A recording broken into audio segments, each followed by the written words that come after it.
Thank you for tuning in to Abundant Moments. I remember hearing a story years ago, and perhaps you've heard it too, about this man. He had two friends.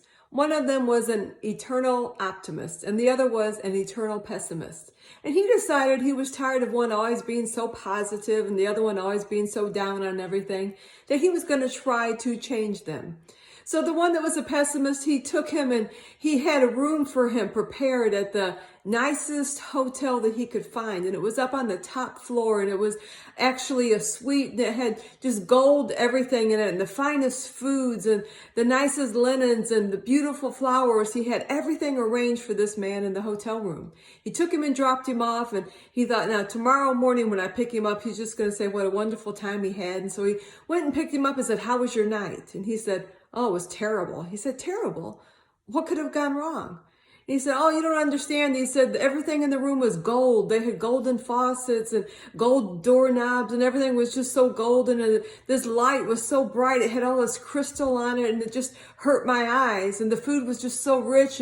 I just don't like rich food. And man, the sheets, when I went to bed, I couldn't even stay in the bed. The sheets were so slick, those silk sheets. Oh, I had a terrible night.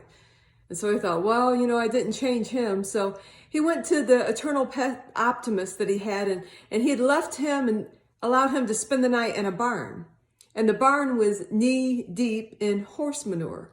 And he knew for sure that when he went there that his friend would be upset after having to spend the night in just an old stinky barn. And sure enough, when he got there, he looked in and his friend was in there, and he was just taking handfuls of this horse manure and just throwing it up against the side of the building. So he walked in and said, "Hey, bud, what's going on? Are you upset about something?" He said, "Upset." He goes, "I've spent all night long in this barn with all this horse manure." He said, "No, I'm not upset." He said, "With all this manure, there has to be a horse in here somewhere." You see, sometimes we just can't change people, but we can change ourselves.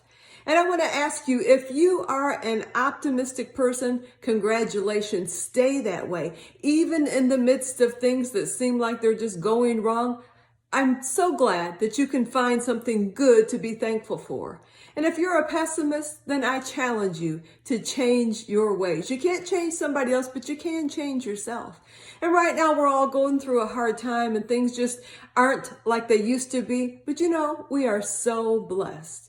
We are right now at the Holy Week, and we know we're getting ready to celebrate Jesus' death, burial, and resurrection, and we have so much to be thankful for. We live in the greatest land in the whole world that's called the United States of America, and we have a God that loves us and a Savior that died for us, and He purchased everything for us, and we are blessed. So I want to encourage you today.